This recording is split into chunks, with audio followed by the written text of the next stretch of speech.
HBCU Overdrive is proudly sponsored by WeWorkForEverything.org.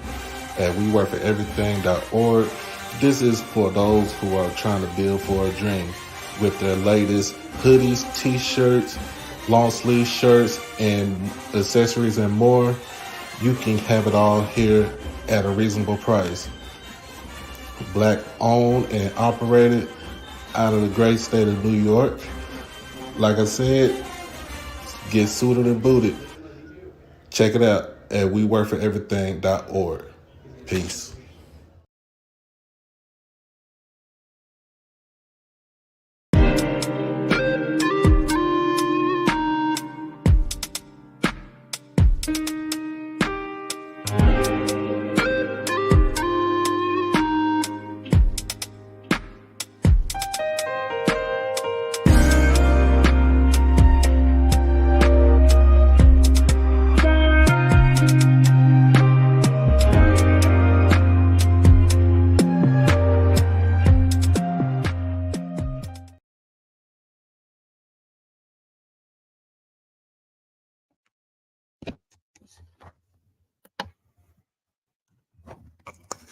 What's going on? What's going on? What's going on? Make sure I got mic check. Mic check 1 2 1 2. Am I good to go?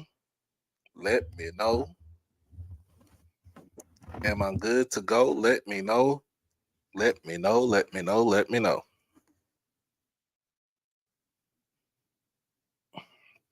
As we get people filing into the stream, make sure we're gonna go through this like we always do. All right, make sure you want to join the channel. All you have to do is just hit that subscribe button on YouTube. Also, you can follow me on HBCU underscore overdrive on Twitter and on Instagram. It's kind of hard to do. Of course, if you want to become a family member, all you have to do is just hit the join button and just go outside of the chat, hit the join button. You got the 2 tiers, blue and purple. Everything that we do on this channel, it goes back towards the channel. It doesn't go into the pocket. It goes back towards the channel for expenses like equipment, travel, initiatives, anything that has something to do with the channel. That's what that's where your money goes. And also, last but not least, if you don't want to do it from there, you can always do it from Cash App, or you can use the super chat to send in donations. Like I said, it always goes it goes back towards the channel and towards things like equipment and everything else, as I mentioned. And last but not least, if you have a birthday that's going on right now this week, let me know. It's still Libra season for us Libras up in here. Let me know, and I give you a birthday shout out. But we gonna go ahead and kick it off tonight. As y'all see, this is HBCU Tonight, episode 49. You see the title, Curbing the Violence and Coming to a Resolution. So in the last 2.5 weeks, we have seen violence happen on our institutions or around our institutions, starting with the shooting at Morgan State University, where 5 students were critically injured in that process. And this was during their homecoming week. So in actuality, they had to cancel homecoming, including the game. We all know that it's something bigger than something like that is bigger than a game. I give it up to Morgan for being, their due diligence into basically having that done. Then Bowie State gives them the invite. Give Morgan State an invite to come celebrate their homecoming um, that they didn't get at Bowie's homecoming, and then so in similar fashion, there was a shooting at on Bowie State um, during our homecoming festivities after the game.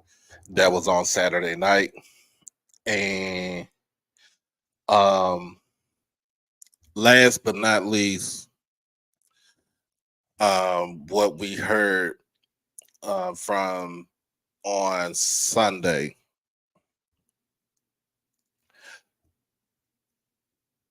Appreciate you, Deputy Mario, man. One day we're gonna have to meet. Hopefully it could be this year. We're gonna have to meet up, man, and gonna have to chop it up and stuff. I appreciate you for the donation.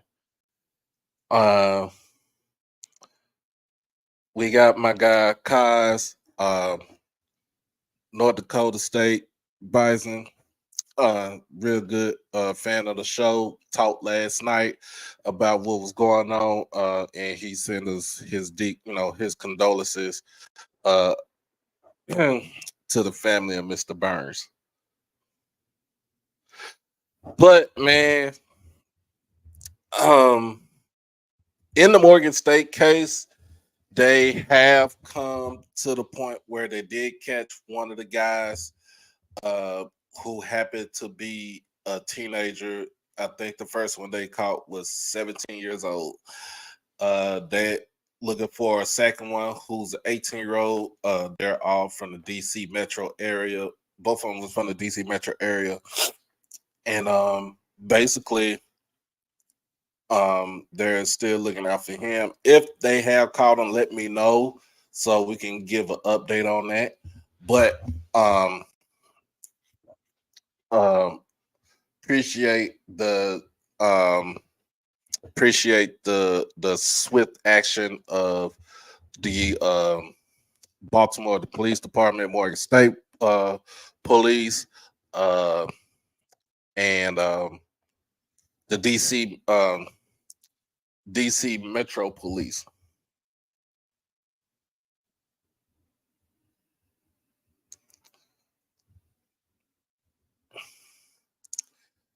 Man, man,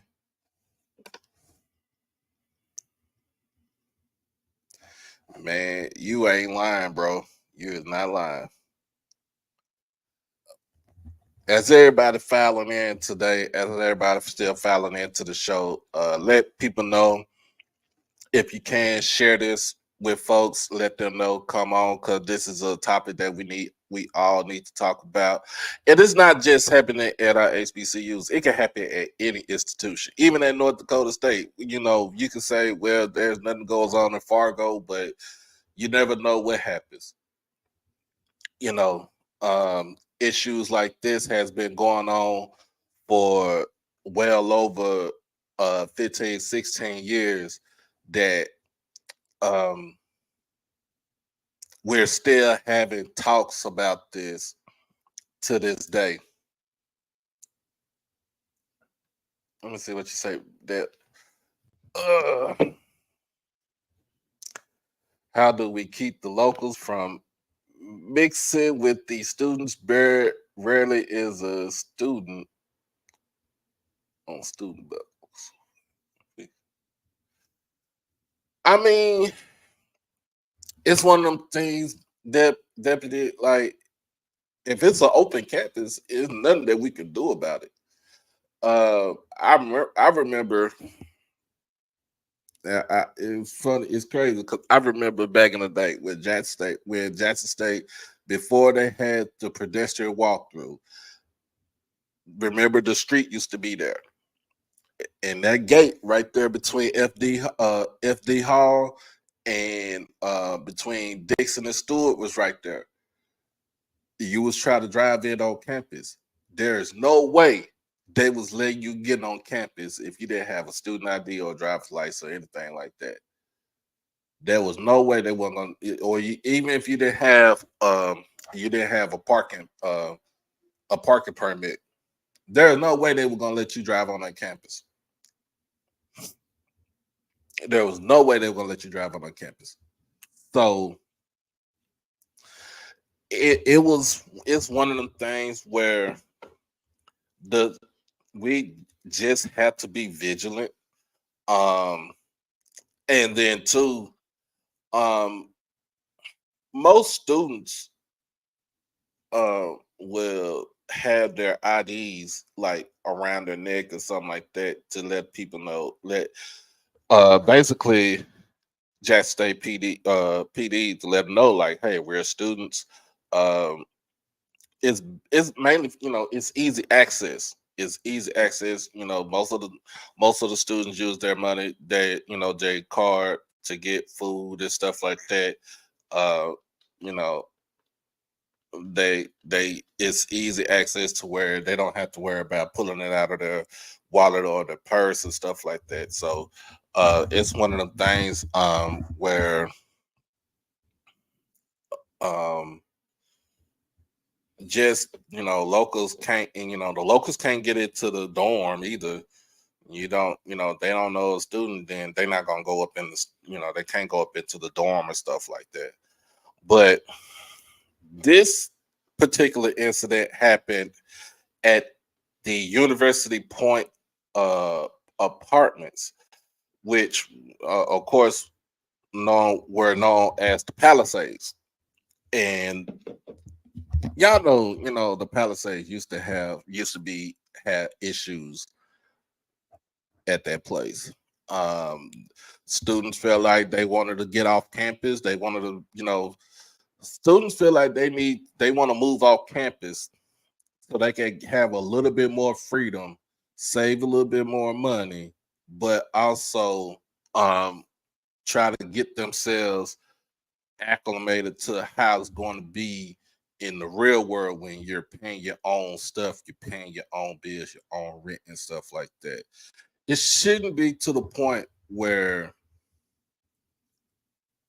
we had to tell our kids that um keep your head on a swivel. I wish it wouldn't be like that.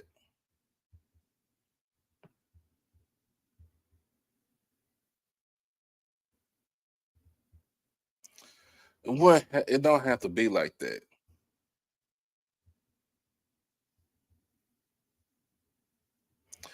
So it's one of them things where like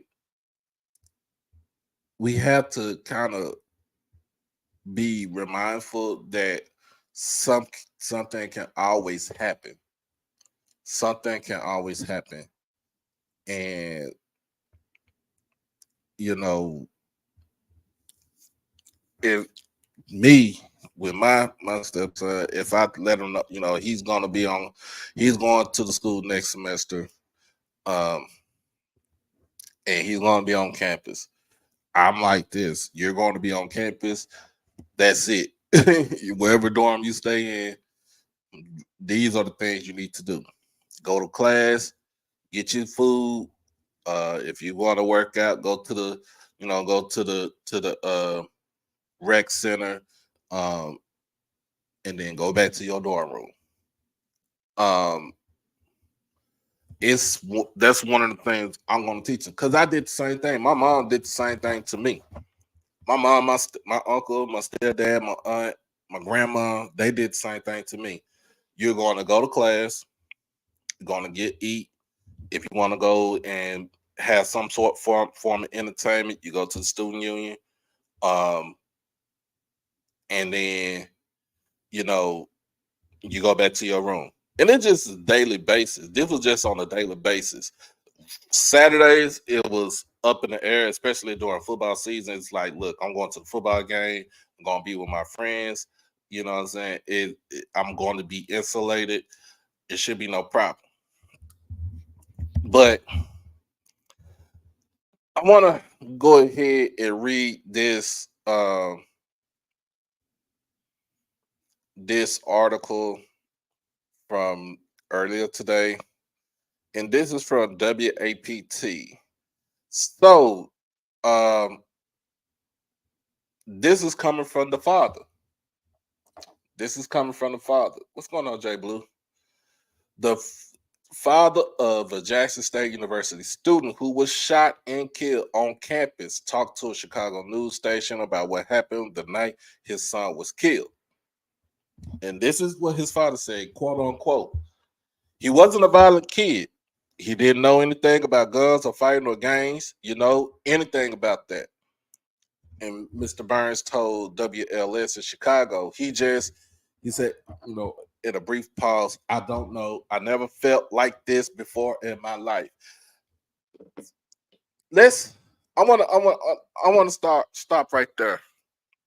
And I'm gonna go ahead and invite some people who want to come on, and we're gonna have a discussion. We're gonna have a good old discussion that I don't think a lot of people is going to be able to. They don't want to do, but we need to have this. So if you want to, the link is in the chat. You want to come on? You don't have to show your face. You can just come on and just say, "Hey, this is how I feel about this. What can we do to get this to have a solution for this situation? To have a resolution for this conflict?" Um, And continue on. Mr. Burns said his son, Jalen Burns, was with one of his fraternity brothers Sunday night who wanted to break up with his girlfriend and get his things out of her apartment at University Point. Mr. Burns said, excuse me, he was told the girl had a group of people at her apartment when a fight broke out. So he didn't have nothing to do with this. He didn't have nothing to do with what was going on. My man was over there to help out his frat brother, make sure that he got his stuff out of the apartment because look, him and his girl going through it. Him and his girl going through it. As the better man, as the bigger man, look, let me get my stuff. Let me be up out of here. Let me get my stuff and be up out of here. I don't need to talk to you. I just want to get my belongings and I'm gone. If if you got to see me on campus the next day or so, if you still mad, boom, I'm not going to even worry about it. I'm not going to talk to you. I'm just going to go about my business. So a fight broke out. Guess what? Jalen, as the stand-up guy that he is, because he's over there to help out his fraternity brother that he swore oath to to be his brother's keeper, goes and try to break the fight up. So Mr. Burns told the station that his son was trying to break up the fight when he was shot and killed by someone with a gun. Now, if this is the girl's apartment, then she is fully responsible for the people that are in her apartment. Uh that question right there, Mr. White, I don't know.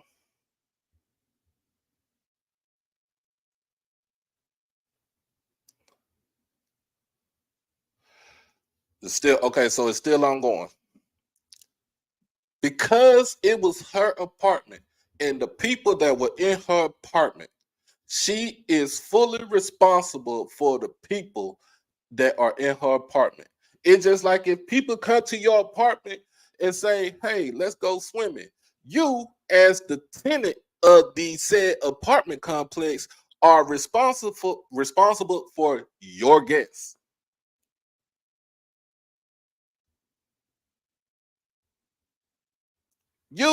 She was responsible for her guests.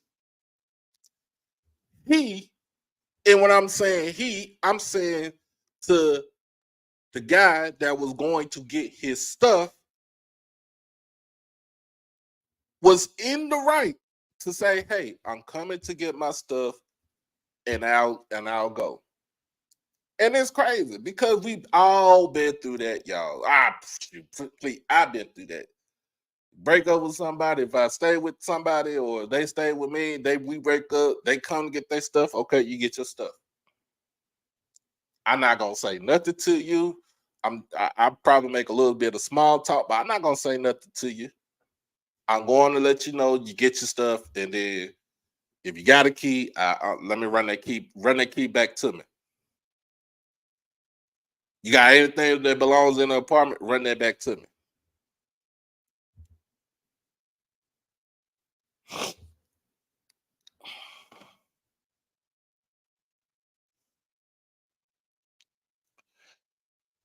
So,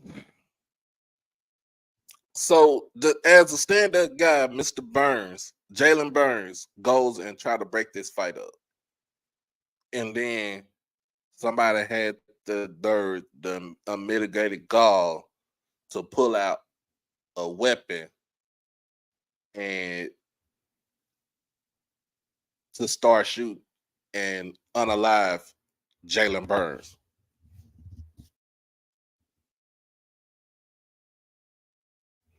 Because to be honest with you, man,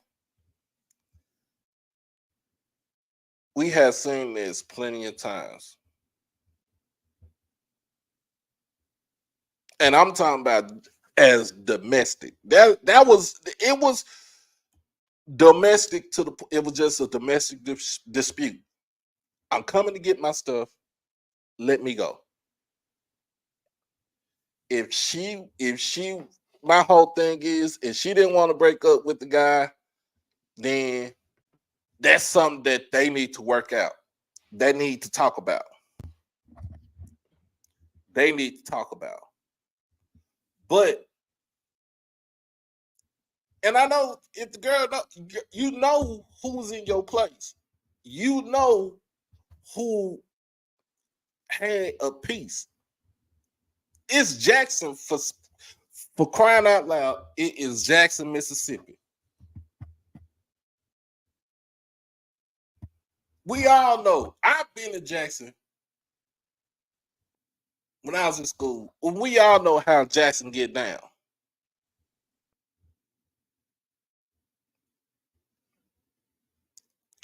So,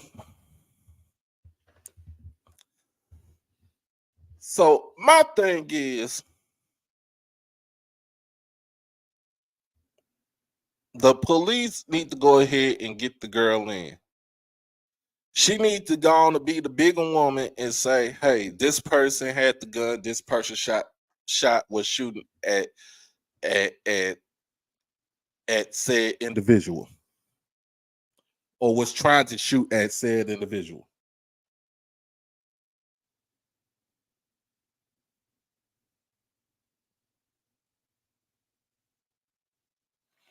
And if she not gonna do that, she not gonna do that.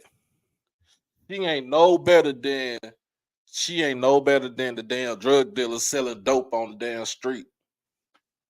Or she ain't no better than the pimp going out there prostituting his women on the corner. She ain't no better if she don't turn the person in. She is no better than what she is.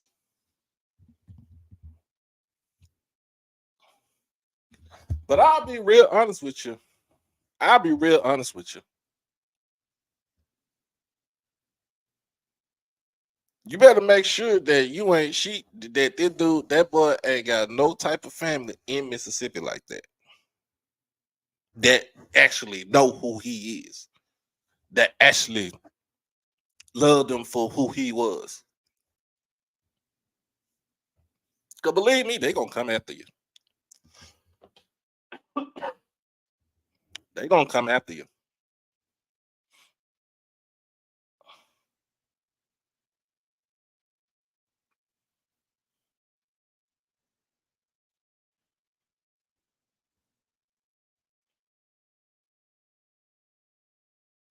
Because at the end of the day, the resolution could have been from this conflict, just let him get his stuff and they go about their business.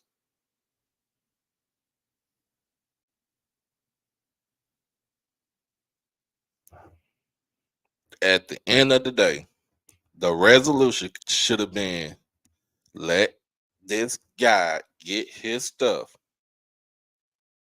and they go about their business.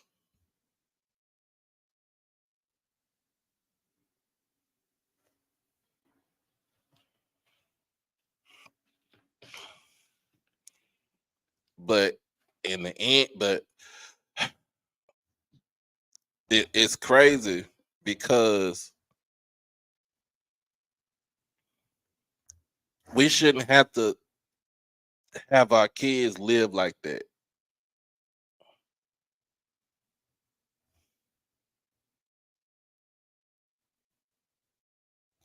We shouldn't have our kids live like that, y'all.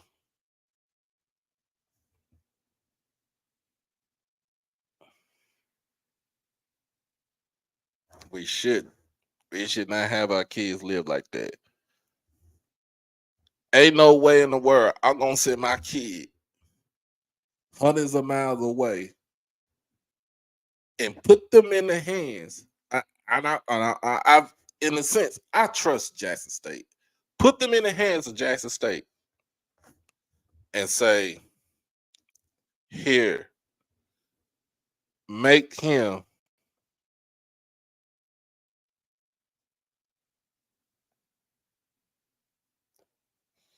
make him or her be a better person than what they came in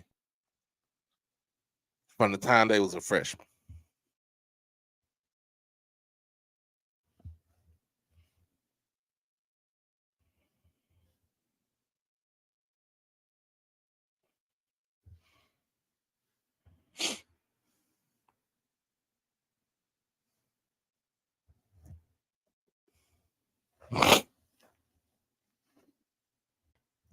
Because that's what I'm gonna do with my stepson. His mama and myself and whoever brought him up, we had did our part. We still doing our part. We still doing our part. But in a sense, we have done our part. And the thing is, once he gets to the school, the school is I'm going to trust the school to have him in good hands.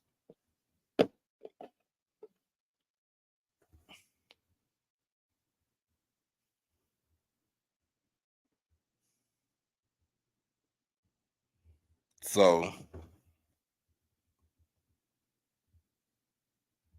and and and, and here's another thing too.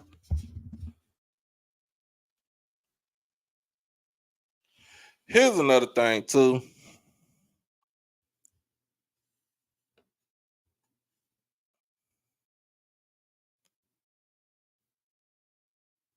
It's it's domestic violence awareness month. Correct? Am I correct?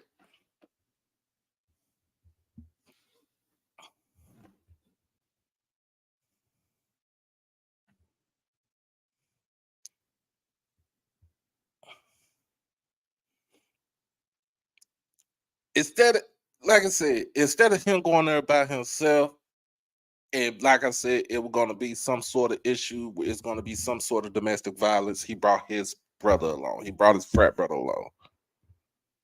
Might as well call him his brother. So it won't be no issues.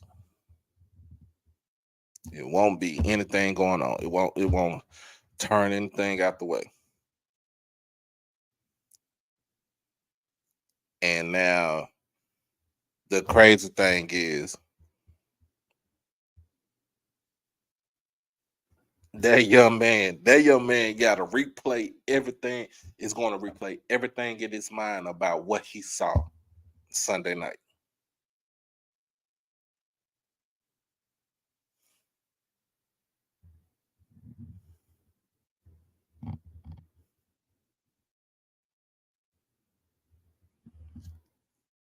That young man gonna have to replay everything that he saw Sunday night. Nobody even think about that. I don't think nobody thought about that. I don't think the young lady thought about that.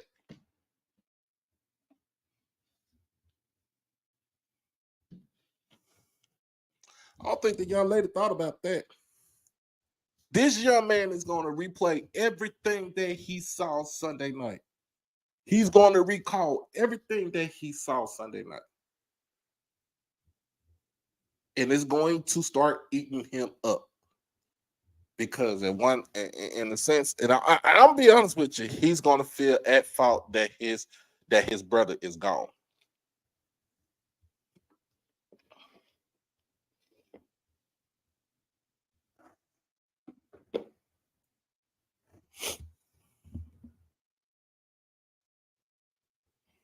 Mr. Emmett, for real, that man is going to relive that.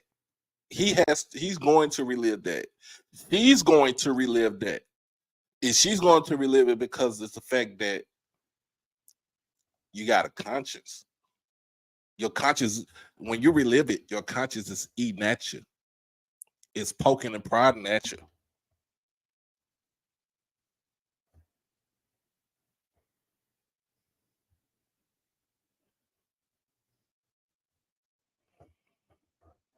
But it is what it is, man.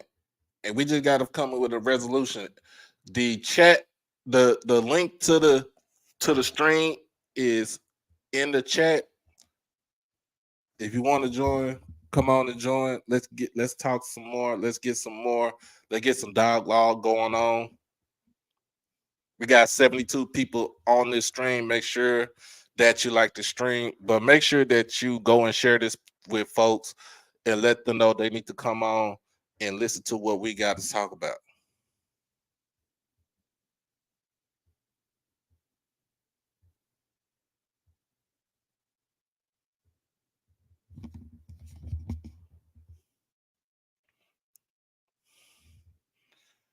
Mr. Gibson, hey, that's crazy.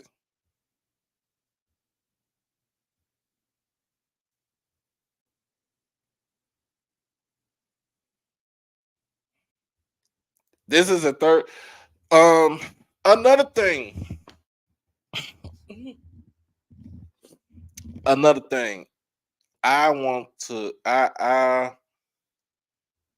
have a disdain for the Clarion Ledger. The reason why I had the disdain for them is because when they do a story about Jackson State, something happened with a student at Jackson State. What's going on, Pittman? That it always happens on campus. This was an off-campus situation. Yes, the apartment is linked to the university, but this was an off-campus situation.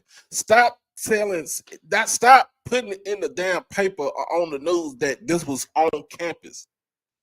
None of this shit was on campus.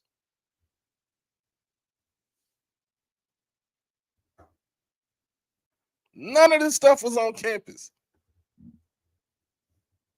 It just irks me, man.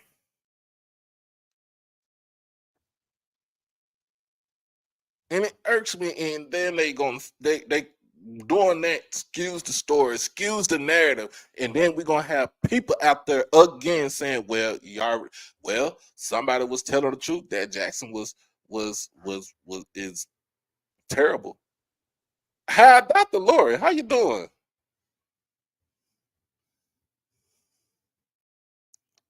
Yep, Amber W. WAPT also said it was on campus. That irked me too. That irked y'all. It irked me to my core. I was just thinking about that at work because I was thinking about it, and it was crazy because I was thinking, it's Tuesday, and y'all know Tuesday nights I do my top 10. Cool, but after all this going on, I scrapped everything. I scrapped everything and said, look, and I told my mods, I was like, look, we talking about this. We talking about what happened to Morgan. We talking about what happened to Bowie. We got to come up with some sort of damn resolution because I'm tired of hearing about our kids getting into situations like this, and then you see the shit on CNN. You see it on MSNBC. You see it on Fox News.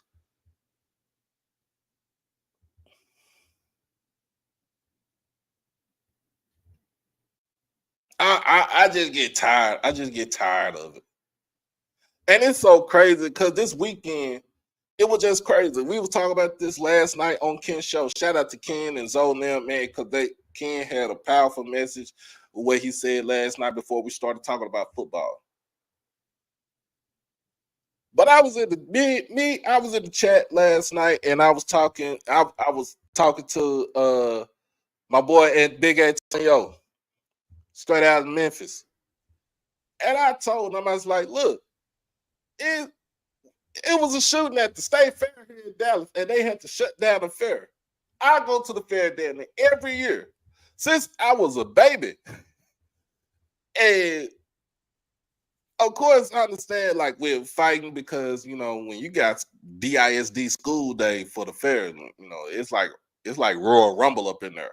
But it don't get to the point where it's shooting at the fair where they had to shut the fair down early. And it's it just irked me. It just irked the hell out of me. Where we can't, I don't care if it's black, white, we can't come up with a damn resolution to the conflict because we so damn used to having a freaking gun in our hand, or we so scared to duke it out where we got to go and get a piece of steel to handle our business. What's up, Unc? Man, what's going on, man? This is a tumultuous time, man, and prayers go out to that young man and his family, man. And really, what kind of discombobulate me a lot about this situation is this was a young man that was going to college and doing what he's supposed to do. Right. That really irks me, man. You know, you think about it. We living in the times that you remember that some of these parents uh that used to come to the parent teacher conference Mm-hmm. and say, oh, my kid ain't done nothing, but now their kids are 18 and older now. Yep. So that's what we have to deal with. We have to deal with not trying to disrespect anybody, but we have to deal with the sagging skinny jeans phase right now. True. See, how we came up with it was fisticuffs. We live to fight another day. But Right. these guys are, and young women as well. I hear so much, oh, what up, bro? And you a female talking like that? Hmm. And it hurts because this one really hits home because, like I said, this young man was doing what he supposed to do. He was an industrial engineer major. He would get ready to graduate. And the crazy thing about this was too, this boy was about to turn 22 next month. Now think about that. He's away from home, making his Mm-hmm. parents proud, graduating from college. join a fraternity. I mean, living the whole college life dream, the American dream. Right. And like I said, it just irks me, man, because, these kids, they want to live these lives through these songs, but don't realize who you buying them from. Mm-hmm. You think Lil Boosie stay in the hood? Do you Boosie stay think in that? Atlanta. Do you think NBA young boy stay in the hood? He in Utah. Do you think Lil Baby and all this and Gotti and all this type of stuff? Do you actually think they stay in the hood? And do you actually think that they do what they say on their songs? Some probably Do do you? what they say. Okay, but even if they do, they gone back to their estates. True. Notice I said estates. I didn't say back to the house. Going back to the estates. True. And it just kills me because this is more black on black crime for a bunch of nothing. And it just kills me when you see some of these kids, but when they go out to these white neighborhoods, oh, it's yes or no, sir. Oh, I wasn't smoking weed. I was just smoking a cigarette. But when you at the corner store, man, can I get 50 cents? Can I get $1? That's foolishness. Hmm. And I'm sick of it. And I'm sick of it. It's always us. And then, of course, you have propaganda through the media Yeah. because that's what they want. That's what they want to taint us as. Oh, Mm-hmm. well, if we give them their money, they ain't gonna do nothing but steal it. You just fitting right into the narrative. And that was an innocent young man. And that girl, that young lady, should come forward Mm-hmm. And like I, because you know, she needs to be charged as well got to. because she incited violence. She incited violence. And whoever that young lady, mom, dad, whatever, they really, really, really need to think about that Mm-hmm. because she incited violence. All this old city girl, this ratchet. If you a real woman, do you really want to call yourself that? Hmm. Do you really want to refer to yourself as that?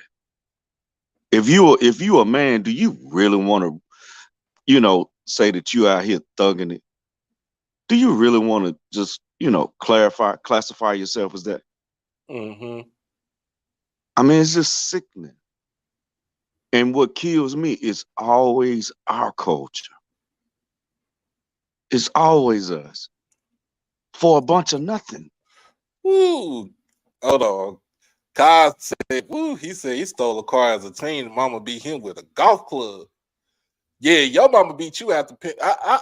It's just like I said before. You know, I say this all the time. I tell my mom, I, I thank God that you beat my ass out of the penitentiary. I ain't never set foot in a jail cell. I ain't never had to look at a jail cell. The only time I visited a jail was to go pay a fine. I ain't never did none of that stuff like that. I done seen the outside of a prison wall and stuff like that, but I never got to the point where I've been in situations like that. And I think, like I said, I thank my mama for doing that. Maybe some of these kids' mama need to start doing that too. Some of these kids' parents need to start doing that too. Cause like me growing up, having two sisters and a brother, like, no, no. My mom, my mom wouldn't allow that. And if my dad was still alive, he would not allow that either. Hell, my uncle, I pray to God. I thank God for my uncle being in my life and everything. because it showed me how what to be a man. It's like I might have issues as far as what's going on with me and some of the decisions that I make, but as a man growing up in the 80s, in the crack era 80s, and the three strikes rules 90s, never had to deal with that. Never had to see that. Never had to go through with stuff like that. Um, and then with these, you know, all this shooting on our campuses, and it's not just a HBCU thing. It's a PWI thing too, because I done seen some stuff where these kids they get so into themselves, or they think nothing of nobody, not even their own self, and they'll go out there and take a life. And the thing about it is, what is the resolution to everything, to all this stuff going on? What is the resolution that we need to have to to ensure that our kids are going to be safe when they go to school? That's something that I always think about. That's something that I truly always think about. What is it? What is the resolution to this conflict? First of all, why are you in this conflict in the first place?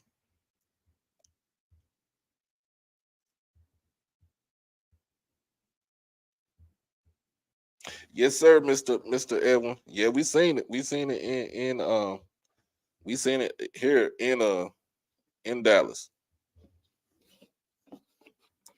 Where it what the first question is on the mind is, why are you in conflict with this person? What has this person done to you? What did this person do to you? And then you go on from there. You try to figure it out. You come to a resolution. Kids nowadays don't do critical thinking.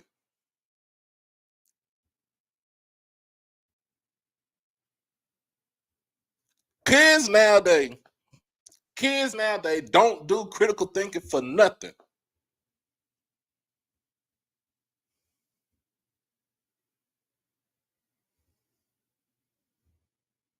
And I think when they don't do critical thinking, and then sometimes they don't use common sense.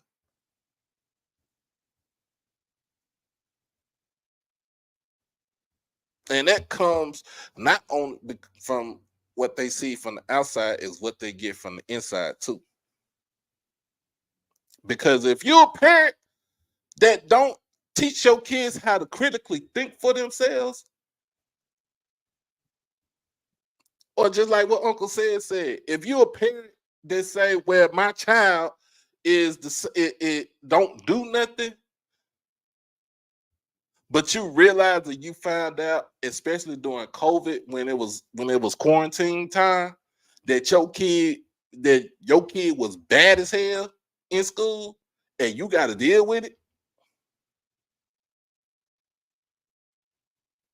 That's indicative on you as a parent. When it comes to my kids, stepson, stepdaughter, my original two girls, I ain't trying to be your friend. I'm not trying to be your friend.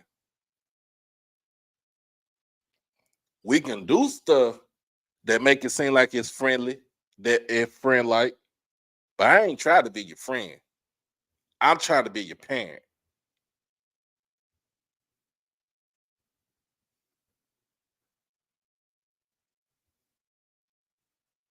It was back then the day where we used to, when you was growing up, you didn't make a decision as a kid. You didn't make a decision on what you wanted to do, or what you want to eat, or what you want to wear. Our parents made the decision for us.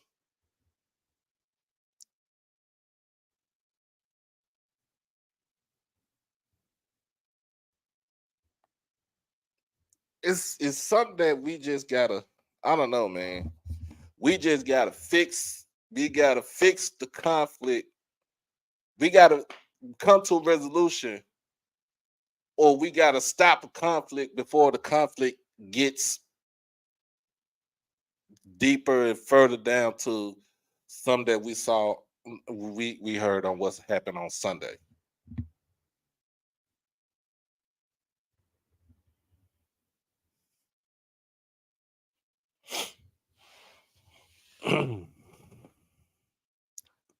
The chat is still up. The link is still open in the chat. If you want to come up, um, by all means, come on up.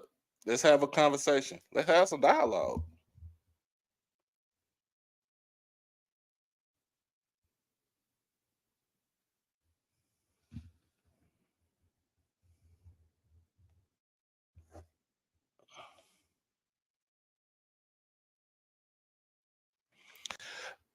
And I'm gonna say this: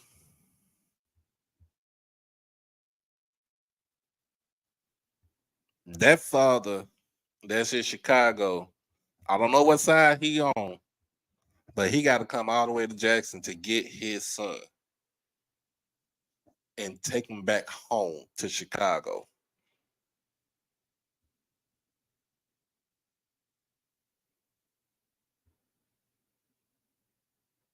Let me put this in retrospect. The last time I heard somebody had to come down from Chicago to Mississippi to get their son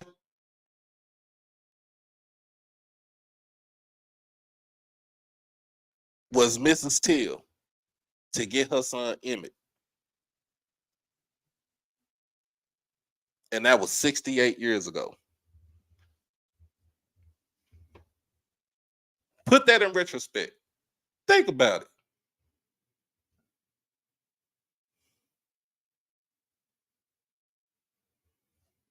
Just think about it. The last time somebody from Chicago had to come down to Mississippi to get their son and take him back home to bury was Mamie Till Bradley.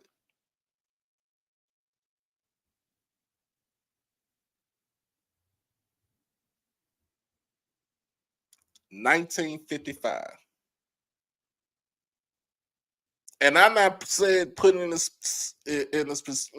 same instance as him being Emmett Till, but it's the comparison because Emmett Till was killed by by by racist white folks. This young man was killed by a bitter ex girlfriend or whoever friend that was with it in her apartment.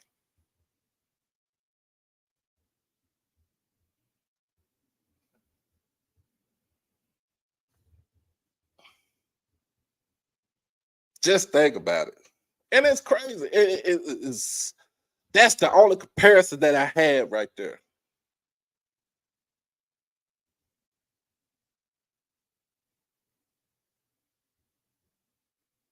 That man got to drive 10, 12 hours from Chicago to Jackson, Mississippi, or fly to come get his son and bring him back home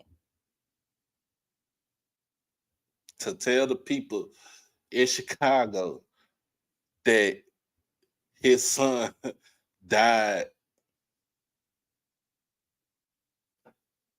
over bullshit.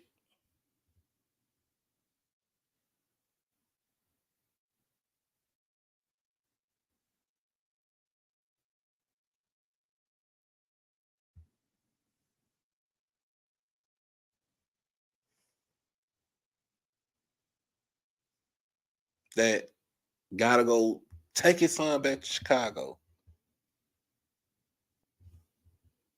and tell people his son died over bullshit. Over something that could have easily been handled if all you had to do is just let the young man get his stuff and he go about his business. Talk about a young man that was 21 years old. Young man was born the same year that my oldest daughter was born. He won't get to see 22.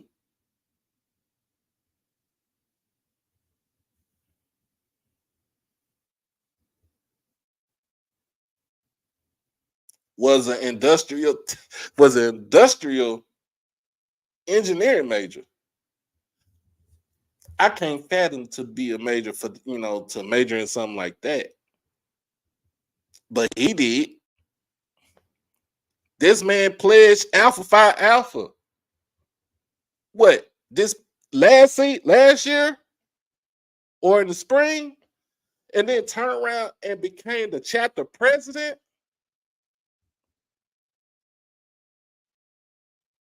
And not only that, the young man just celebrated homecoming with us.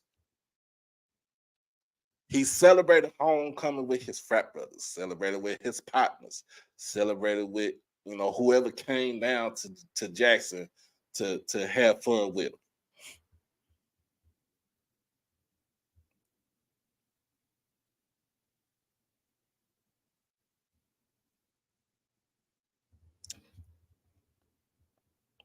And it's gone just like that. Again, it's just like that UGK song I told y'all about. One day you're here, baby, and then you're gone.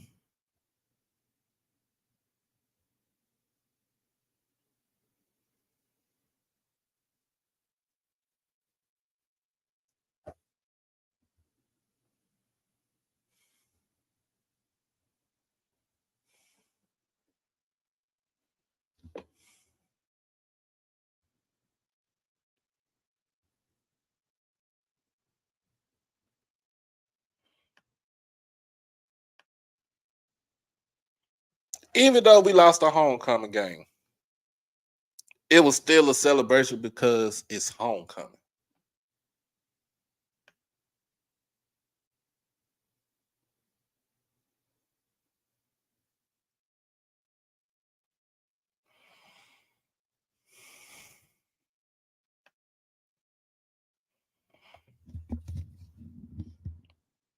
The weekend supposed to be a day. The weekend supposed to be a celebration of having fun, of letting loose and kicking back, talking to folks from talking to alumni from back in the day, congregating with your fellow friends and family.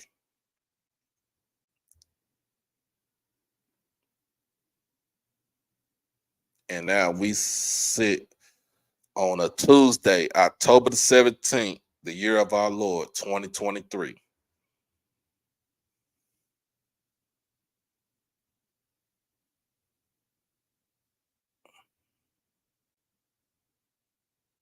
talking about another senseless killing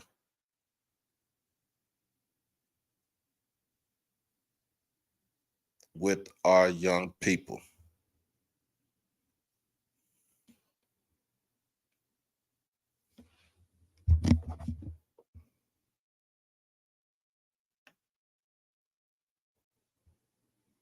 How you doing, Miss Keish? Ashton, what's going on?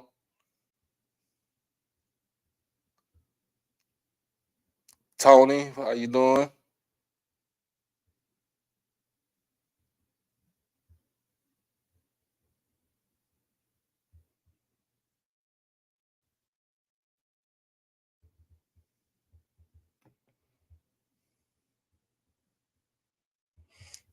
We gotta have this conversation, y'all. We can't keep putting the conversation off every time something happens like this.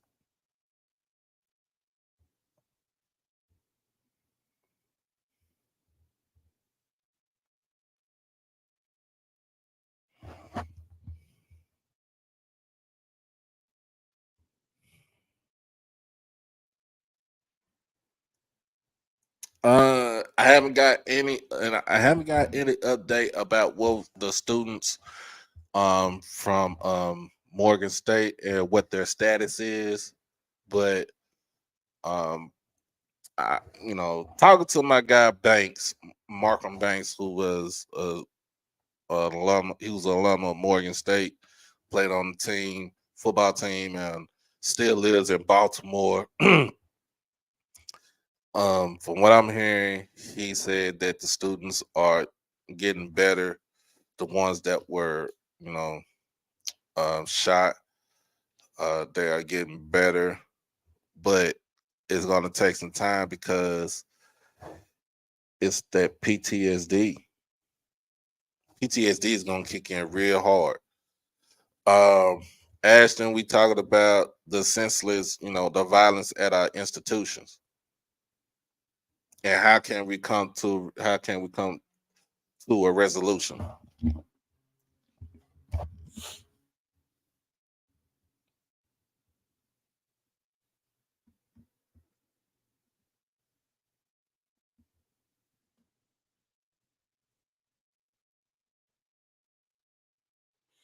Cause you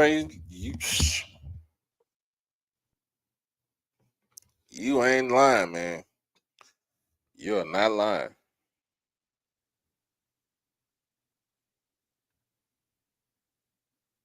It gets Yep, Miss Tony. It gets worse every school year. It gets worse every school year.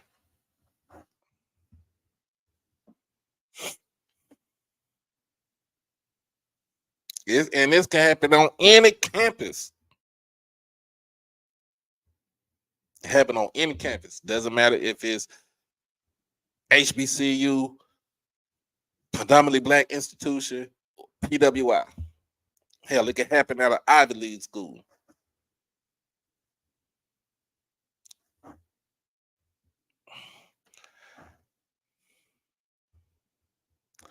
I'm being real. I'm gonna be honest with y'all. I remember the time where the shooting at Virginia Tech happened, and like I said, I was on my little hiatus from Jackson, and I was at Stephen F. Austin, right? And that came about, and you know, we were like, nothing could happen here, and nothing can happen here. Nothing can happen at this school. Bullshit. It can happen anywhere. It can happen anywhere. We're just lucky that stuff like just don't get to that point.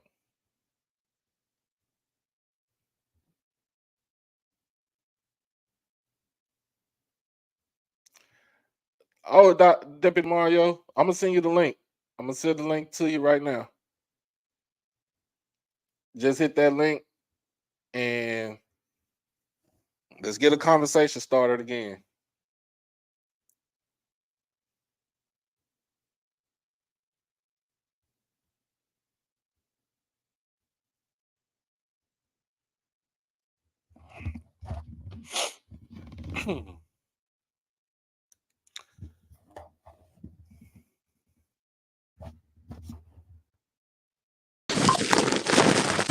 Doc, can you hear me? Yes, sir. What's going on, Deputy? How you doing, Doc? How you doing, chat? I'm doing good, doing good. So let us know what's the resolution for what you got, and how is it going to be uncomfortable for us? Because I think we need to have some sort of uncomfortable response in order to to get the ball rolling. Yes, sir. Well, this response is gonna make some chairs a little bit hot. But first of all, you're gonna have to do a reset of the culture. Culturally, that no snitching rule is a huge cancer in our community. Mm-hmm. It's destroying us, Doc. That a lot of us can see things happen, and you don't want to be labeled as a snitch. Right. And it stops you from saying something. You know, if you see something, say something. Right. But a lot of people are walking around, won't tell on the offender, know who the offender is, have seen the offender, won't give a description, won't tell who the offender is. There has to be a hard reset on that. Mm-hmm. Unfortunately, something had to happen to this kid. This kid beat the main streets of Chicago True. and was coming for safety in college, and this happened. Earlier, you mentioned critical thinking. Now, Right. critical thinking is a learned behavior. You just don't grow up with that. Right. It has to be taught inside the homes. Right. Unfortunately, Doc, it's not being taught in the homes. So again, it has to be a master reset in the culture. Mm-hmm. I'm gonna let you go ahead and chime in. Oh no, man. You said it right. We gotta get when it comes to critical thinking, we gotta teach our kids how to think for themselves and to let them know like you can't just not have some sort of solution for it. And then of course with the no snitching rule. I mean, the no snitching rule is basically if you doing something that you ain't got no business doing, and you know somebody else is doing something they ain't got no business doing, that's where you don't snitch on the other person. But if you are just a regular old Joe Schmo and you see somebody doing something, you see a dope dealer on the street and they sell a dope to the kids, and you be like, "Well, I'm not gonna tell them because I don't want to end up like that." Then, in a sense, one, you thinking more about yourself, and then two, you're not thinking about what's going on with in your own, you know what I'm saying, in your own backyard. That no snitching rule is a huge stronghold, Doc. Until it happens to someone you love or That's someone you correct. care about, then you want every man, woman, child, and beast to talk. Mm-hmm. But again, you supported that, so others won't support that. So that's one major thing that we're going to have to do a hard master reset on, and that to start inside the homes. Yeah. But that's my little 2 cents I want to chime in on. Yes, sir. I appreciate you, Deputy. Appreciate you, man. Yes, sir. Thank you for allowing me on, Doc. Anytime.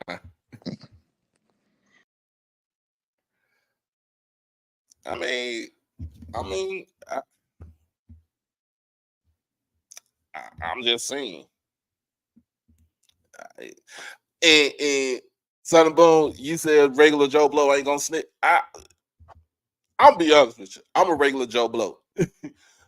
I remember I stayed in my apartment in Oak Cliff about 2 years, about a year and a half, 2 years ago, before I moved to Irving.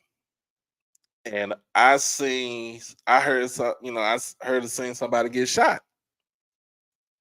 And my whole thing is, I'm like this.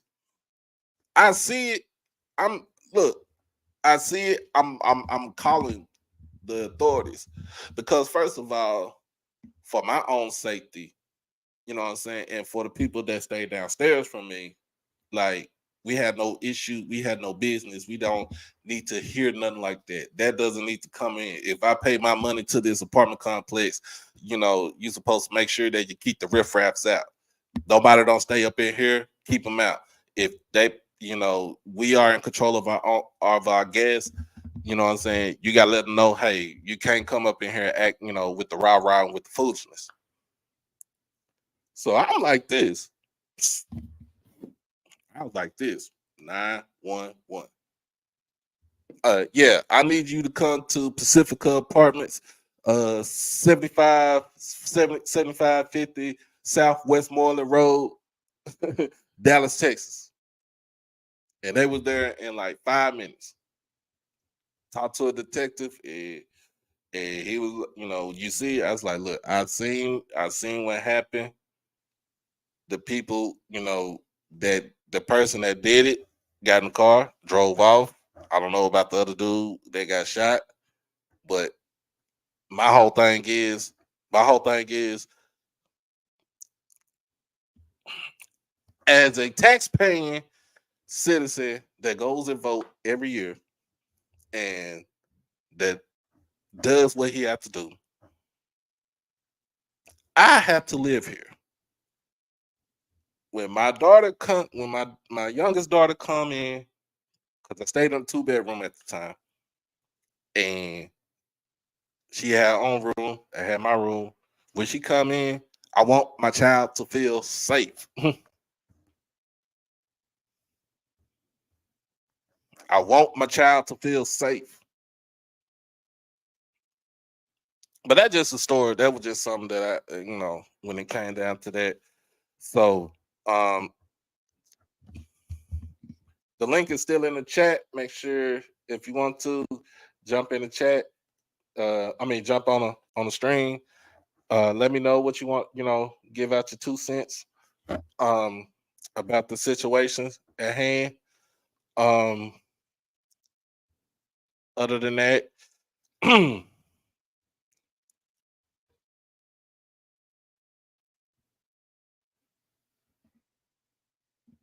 oh no, man.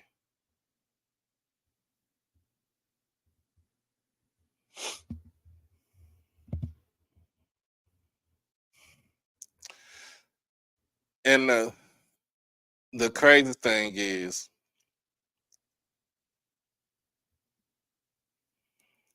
guess what's gonna happen?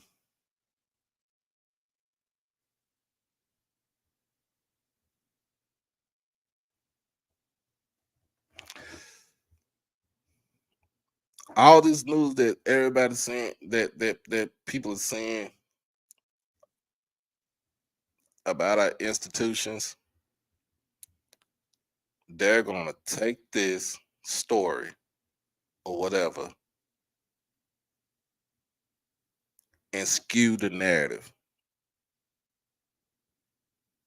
to try and use it against us as an institution. Try to use it against us to tell, so they can tell kids you don't need to go there because they ain't got their business, their ish together.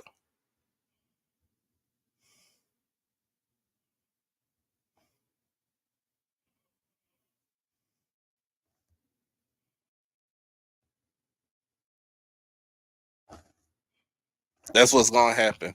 I promise you. I promise you. That's what's gonna happen. That's what's gonna happen. People gonna take that. They gonna take this situation and say, they gonna say, put it in their own narrative and say you don't need to go here because it's they always killing on these campuses.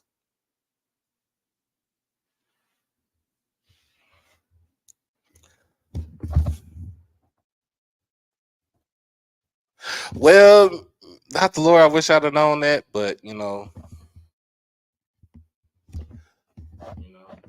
live and you learn. You live and you learn. But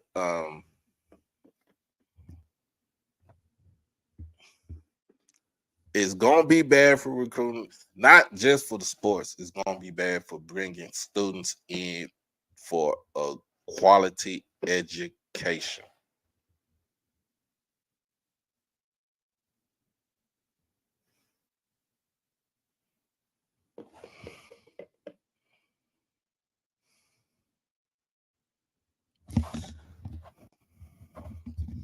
My stepson is already with Jackson State.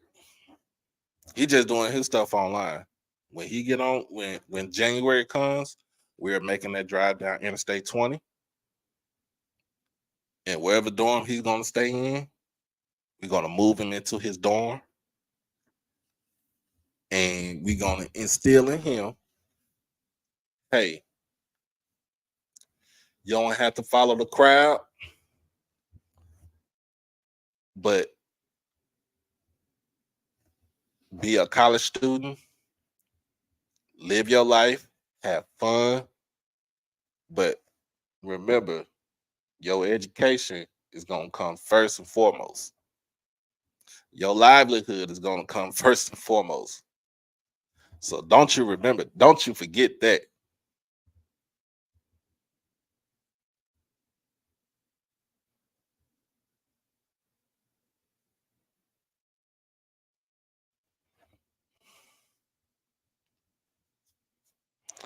You're correct, Israel. You got to keep guns out of the young folks' hands.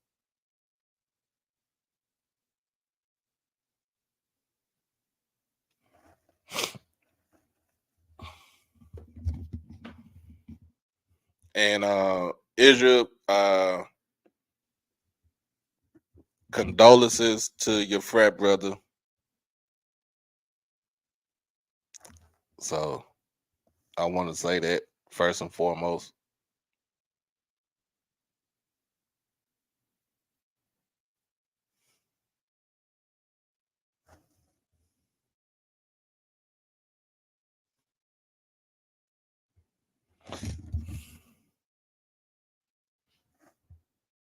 You sure is correct, Ashton.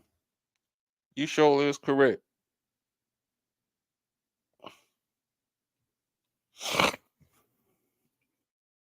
But the best thing about it, yeah, that is the best thing about our institutions, that we are resilient. That we are resilient.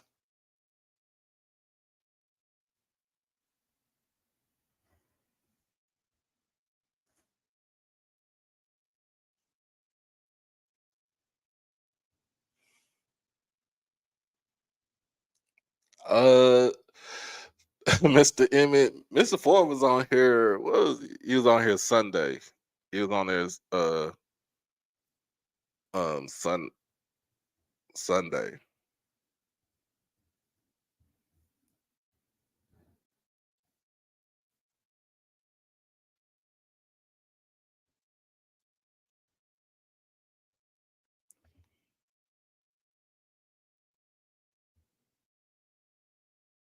No, he went on. Mr. Ford went on Sunday. I did my show late Saturday night. Mhm. I was burning the midnight oil.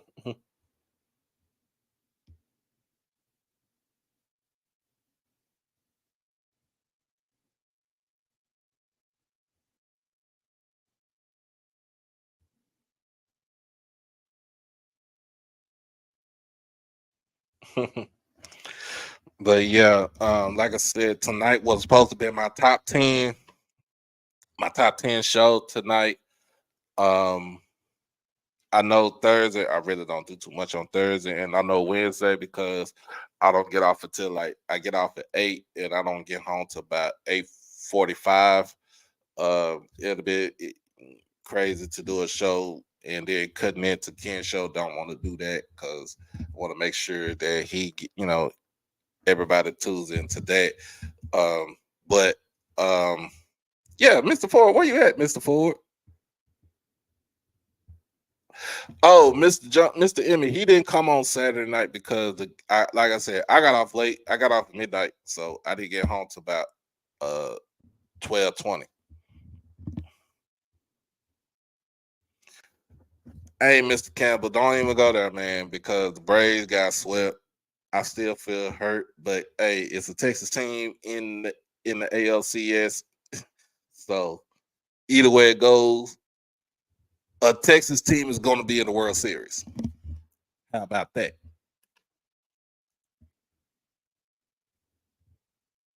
A Texas team going to be in the World Series. How about that?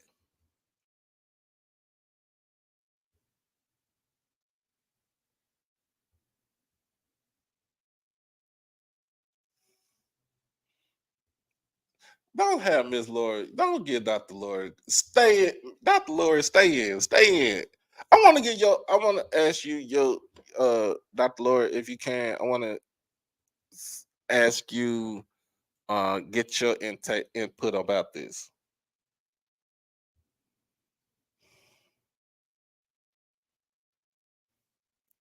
So I'm gonna bring the link back up for you, Dr. Lori. If you want to, you can come on.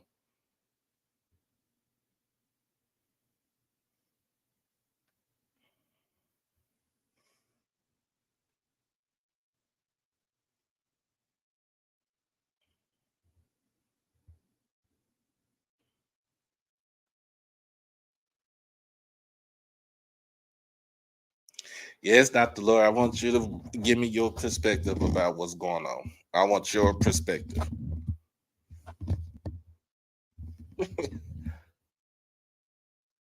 You have been, Dr. Lord. You've been with this show from this channel from day one, and I value your perspective. So I need your perspective.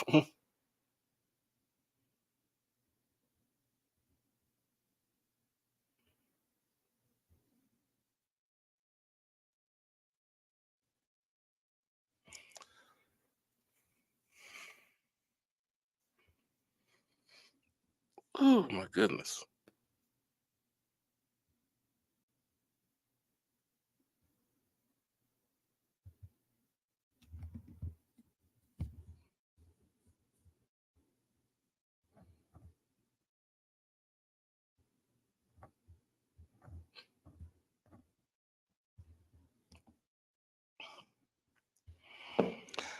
Oh man. So on Thursday afternoon, I will do my top 10. And y'all probably will be, I don't know, be upset, but I'll do my top 10, and then Friday is my predictions. Hi, Dr. Lori, how you doing? I'm good. Can you hear me? Yes, ma'am. Loud and clear. Okay. Loud and clear. I just want to get your perspective about like the topic and the issue at hand about what we just experienced on this camp, not on campus, but at Jackson or even at Morgan and Bowie, and how can we come to some sort of a resolution so stuff like this won't happen, um, and where we feel like our kids could be safe on our, on at an institution. Wow. You know what? That is a very good question. And I really, to be honest with you, I really don't have any answers to that. I can just tell you about my perspective at being at FAMU so many years ago. And well, I think that it's something that can be what I consider to be more systemic in regards to our nation itself. If we see all the different things that are happening within this nation and outside of this nation, just violence has become part of our history. Mm-hmm. And I just hate it because, you know, mm, my niece just graduated from FAMU in 2019. We all Rattlers. So I remember her going to being at FAM and how you know how kids are, you do train them as much as you can. My sister's an attorney, and she went to FAMU, and we've always told her about the parties. You don't need to be partying, you need to be going to class. But you can instill this in your children. and Mm-hmm. and she was a pre-med major at the time, but they still, when they get away to school and everything, they find their little group and they start doing the things that they're influenced by. So, Right. peer pressure. So I think that as parents and as the village of our children, like me being the auntie, I think all we can do is just really, really try to make sure that we tell them before they get away from us what is so important while they're at school, which is you're only at school to get a degree so you can get a profession or get a job. But Mm-hmm. I just think that it's almost like when you take your kids and put them in this situation, just is really just praying and hoping that what you instilled in them, that once they get to school, that they will be able to fall back on that. Because I remember I went to FAMU when I was 17, And my father not want me to go away to college like that because I was 17. And I remember when I first got there, on campus, and I remember some of the people were saying, "Oh man, she jailbait, she ain't even legal yet." And I remember what my parents instilled in me, even though I went partying for the first week. I was at the Cap House every weekend. And then I remember what they instilled in me about the reason why I was at FAMU was to get an education. So it kind of clicked in.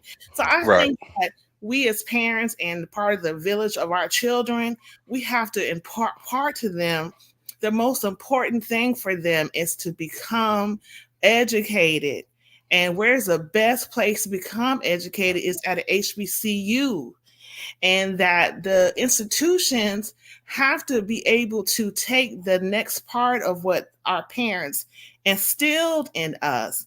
Like at FAMU, we were part of a family, and we're supposed to be excellent. I'm a Humphreys Rattler. So I think the institution has to make sure that when these parents drop their kids off at their institution, they are placing trust in you that you provide an environment Mm-hmm. and instill in them that they can get their education, leave, and go ahead and become productive. So I think that's kind of hard though, because if you're not on campus and you're off campus and this stuff kind of happens, what can the institution do? And so what I'm saying is that I just feel for the whole community as a whole, because it's not fair to Jackson State University, which is a HBCU. I love all HBCUs that, there's negative, connotations about being in Jackson, Mm-hmm. and I feel bad about that, but I don't really know what we can do, because I think Jackson State probably does the best it can to impart to their students. You just be careful. Be careful when you leave here. Be careful when you do things, but it's up to that student. So all I can say is that, all this too shall pass. We're feeling bad about it right now. We're going to pray for this young man and his family. But, we just have to instill on the next people after him what's so important for us as a community. That means that we have to try to make sure when our kids go to school, I think at FAMU, they have this. I know my niece took it. I didn't have it when I was at FAM, but they have this class that they take, and it's like introduction to college. Mm-hmm. And they talk to them like when you first start. It's a whole class. I think you get like an S. You don't get a grade. And they talk to you about the culture at FAMU, the culture and what they want you to do as regards to being a rattler, or why you come to this school, why you came to the city. And they impart and use a whole class, because I remember she took it. I don't know if Mm-hmm. it helped, because she still was partying every weekend, but but it actually imparted to her what was important to the people at FAMU and what she was taking on as a rattler, and be understanding that she is representing the institution. So they make all their freshmen take this class and make them be seeing it's so important what your family is sending here you for. Your mom and dad is not sending you here to party and have a good time. They're sending you there for education, and you have to keep that in mind. So I think the institutions are doing the most that they can, especially Black institutions, to make these kids understand they're there for a reason, and that is to get an education, hopefully propel you into professional school, because a lot of our undergraduate HBCUs push kids into professional school, get a Mm-hmm. profession, make money so you can be viable citizen. So all I can say, I just hate it so bad, and it hurts my heart that this young man has lost his life. But like I said before, I don't know what we could do as a society, because there's so much violence in our society. Right. Yeah, I remember when I'll be honest with you, I went to school at 17. I started at Jackson State when I was 17 years old. And my mama, my uncle, my aunt, even my grandma, because I really listened to my grandmother, they instilled to me, like, my mom was like, be a student, go have fun. My uncle is like, he just telling me, uh, make the best of your situation that you got going on right now. Even if you don't succeed at it, even if you don't finish up, just understand that you had done more than what he had done when he was 16, 17 years old. And my aunt, because she's a teacher, she it's all education with her. Go to class, sit at the front, all the Mhm. all this stuff. And my grandma is basically saying, you got common sense, use it when it's needed, and don't go out there and what she said was, don't go and make our name bad. Mhm. My name, our last name Smith. Smith. Don't let that Smith name don't make it go bad where it's a shame. It becomes a shame when you mess up. And Yeah. so I instilled myself, I instilled all that stuff in me. And I mean, I'm be honest with you. I went to go party. Shoot, first party I went to, everybody, I'm gonna be honest with you. The first party I went to, wasn't even in Jackson. It was in Memphis at the Southern Heritage class. I was 17 years old. Didn't know, they had no driver's license, they had no state ID. All I had was my student ID at the time. You know what I'm saying? This is 1997. And I went to the party and they was like, I can't get in. I thought I couldn't get in. They was like, no, you got your student ID. I said, yeah, that's all you need. I was like, really? Word? Okay.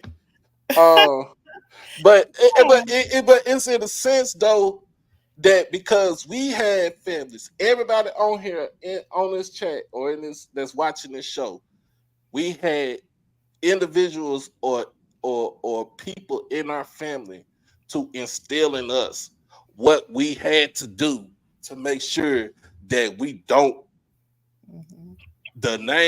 your last name doesn't look bad to them. I remember I'm gonna tell you like this. For all my Jackson State folks that was in Jackson from the mid 90s to the late 90s. If you remember this name, Dr. Durant,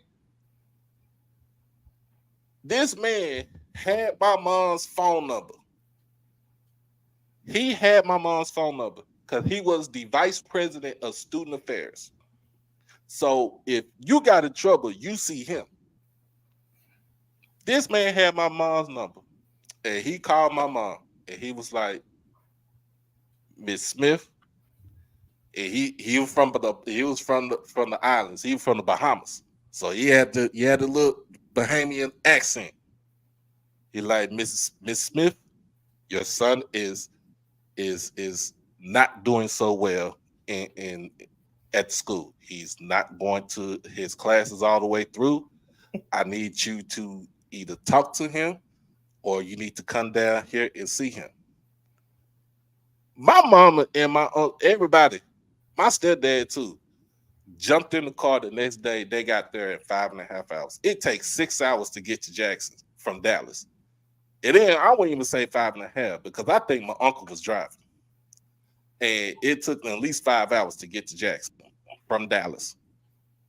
And they was there gonna be there for the weekend anyway. So when I saw my mama, first thing she did was cuss me out.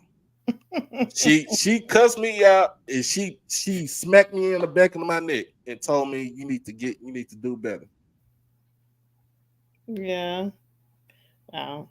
Well, I tell you, that is something that we all have to think about, the people in our family that want to make us understand the assignment, right?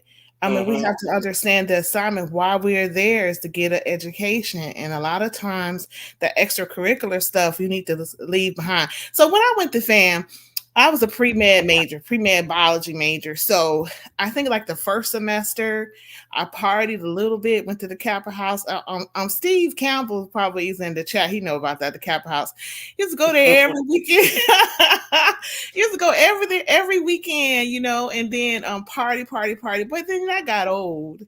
It gets old quick, and then you just kind of focus on your major.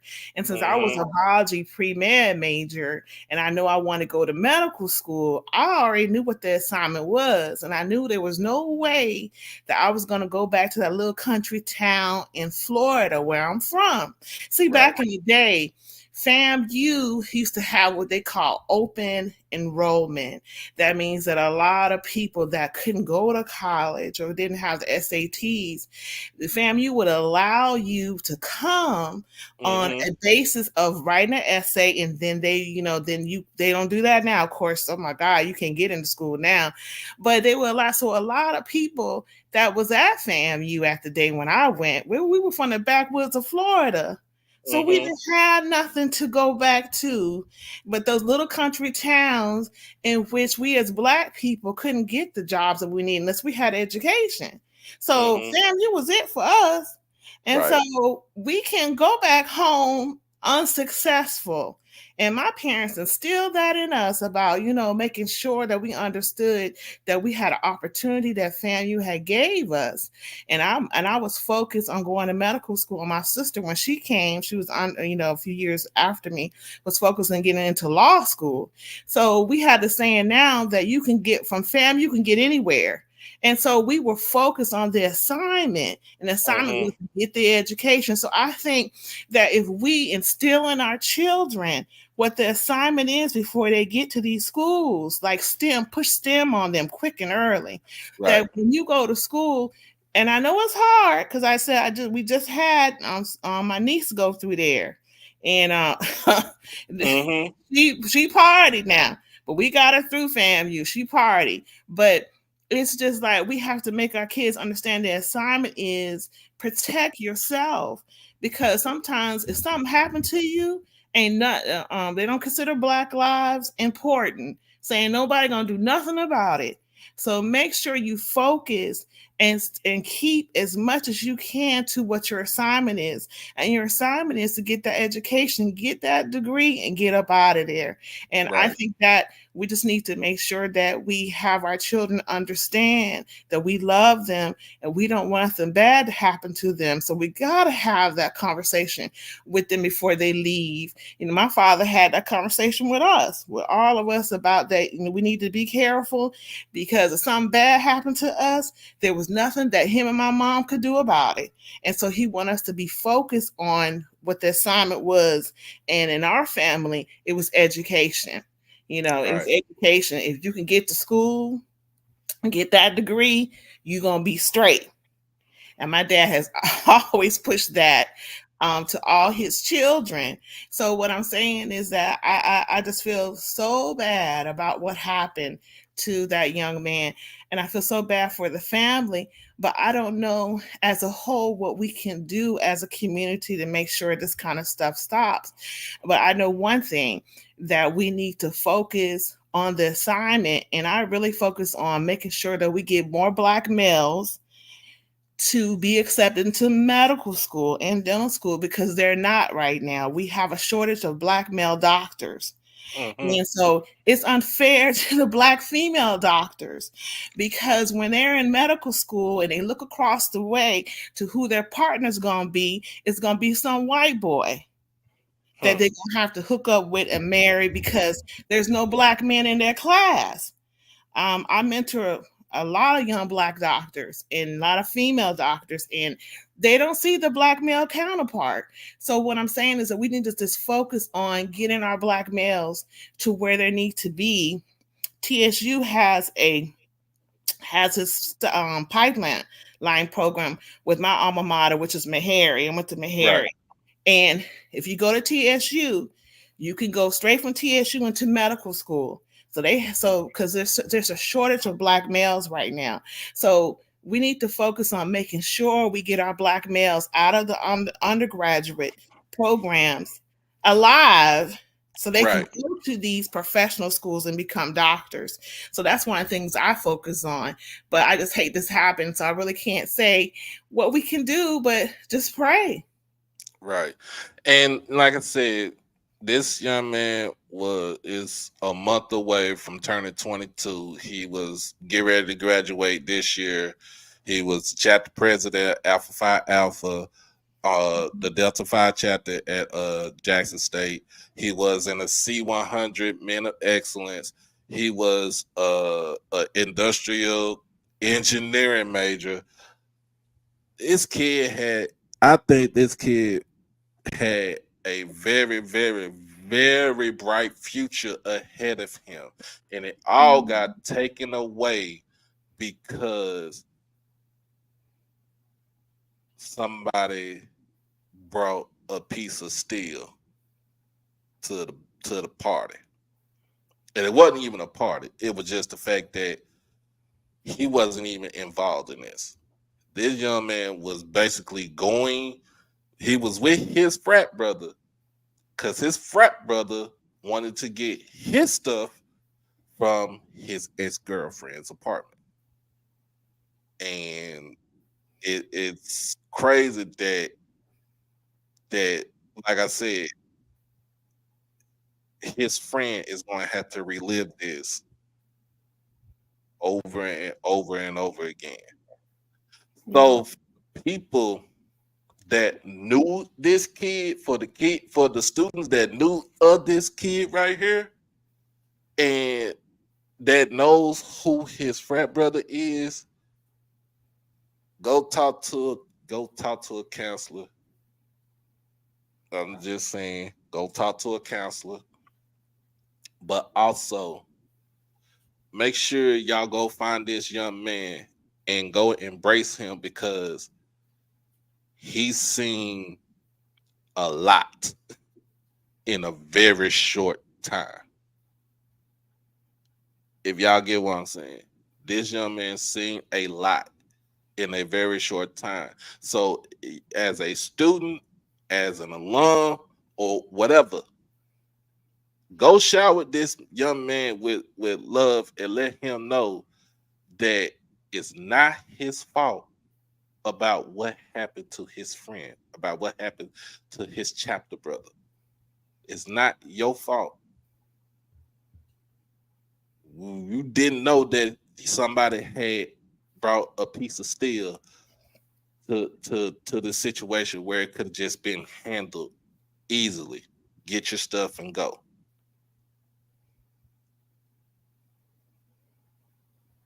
Now this young, like I said, this young man gonna have to relive that. So um I appreciate you, Dr. Laura, for coming on. As Well, always, thank you. you always have some insight. We gonna get back onto the football on Yeah, that's Thursday. what I came for. I We came for gonna we that. gonna get back to the football on Thursday because Yeah, Mr. Ford too. I wanted to hear that. So, But yeah, anyway, we gonna I support you in everything, and I was just coming by your platform to see what you were going to say about what's going on with JSU. We always concerned as rattlers. oh, here you go. I got some things. Thursday, be on Thursday evening. I'll let you. Okay. You'll come on. Okay, I'll come back on Thursday so I can hear what you're gonna say about that because that's what I want to hear about. Yes, ma'am. Okay, well, thank you for inviting me. I'm gonna listen some more. All right. You have a good one. Okay. Yep, that is the Dr. Lori, the the super rattler. She is the super rattler, y'all. Y'all think Mr. Campbell is a diehard rattler. She is a true diehard super rattler. But we just gonna go ahead and get this thing winding down. It is about to be 11 o'clock in like 13 minutes. So we're gonna end this in like a couple of minutes. Like I said, um make sure y'all share this with people who love our institutions. Don't even have to be somebody that's from the HBCU. As y'all see, my man, Mr. Kaz, is from North Dakota State. And he loves to hear about what we talk about on this platform. Talk about football, talk about issues, talk about anything. He's a real one. He hits me up sometime on Twitter. So, Kaz, you good in my book right there. Uh, all my rattlers on here. Uh, anything that happened on y'all campus is we always gonna reciprocate that same love to y'all. Even, we don't care about too much football, but uh at the point, at the present moment. But when it comes to issues, something like this, man, you always got love for us. My boy Blue is up in here. Uh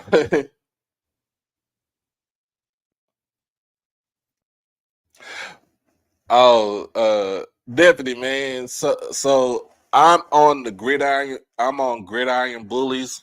It's a Twitter space platform. We talk about college football, NFL, um, all day, every day. So the guy that made this avatar for me, he did it through AI, and I've been trying to find it myself. So I had to ask him about it and see what he can do. Uh, but yeah, like I said, make sure that you subscribe to the channel. Make sure you become a family member, either with the blue or the purple package. Also, if you don't want to do that, you can hit up the super chat. You can put a donation in the super chat, or you can hit up the Cash App HBCU Overdrive on Cash App. Like I said, everything that we do, it goes towards the channel for equipment, for travel, for initiatives that we think about doing. It doesn't go to the pocket anything. It goes directly to the channel. So that's how channel pays its bills. Uh, Again, I want to thank. I know Dr. Strong. He called me the other day while I was doing the show uh uh on was it Friday night? It was Saturday night. So he did my show on Saturday night.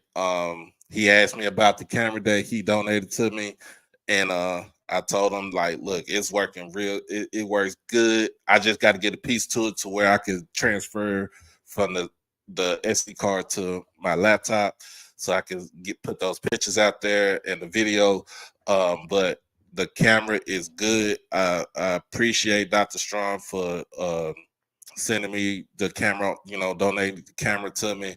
Um, I got some more likely. I have some more pictures to take of Ethan Terrell on Friday if I'm going to Flower Mound on Friday. Um, Also, um, just go around town and just start taking pictures and kind of develop my craft for this. Um, and you know, kind of, I want to see how this goes. Like I said, Thursday evening, we're gonna have the top 10 show. I'm going to reveal my top 10 for this week.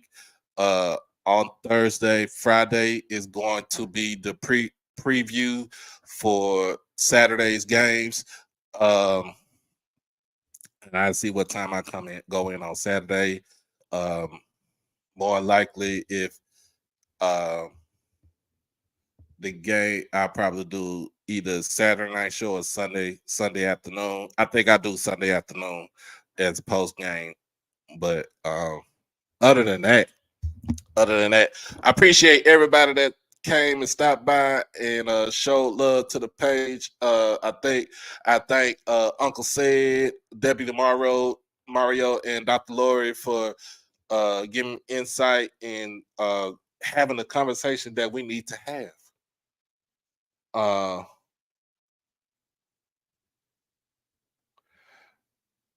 oh, Deputy Mario, we stopped at Steps, bro. That's a place I stop at all the time. So we'd already had our step burger. The missus had us step burger for the first time we came for orientation, and she fell in love, and then she fell asleep. um, but like I said, man, appreciate everybody for jumping on, coming in, um, talking about this. I'm your host. I'm your bro. I'm your boy, Doc Holiday. This has been HBCU Tonight. in conjunction with HBCU Overdrive. I am the voice of the culture and the voice of the HBCU culture. Make sure that you hit that like button, comment, share. Most of all, subscribe to the channel. Hit the notification bell to get everything HBCU Overdrive. We'll be back on this thing Thursday evening. Make sure you keep on the lookout. Make sure you hit those polls that's on the community page. Give me your votes. Comment who you think gonna win, why you think FAMU might lose, whatever. Comment. Bring in some sort of insight to this channel and get that algorithm going. But to all my friends, to all my family, to all my loved ones, I love y'all. Be blessed, stay safe, and hug on your loved ones. Hug them, tell them you love them.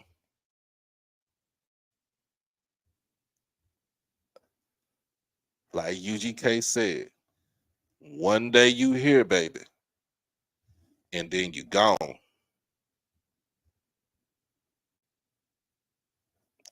I'm your boy Doc. We out this thing. Peace.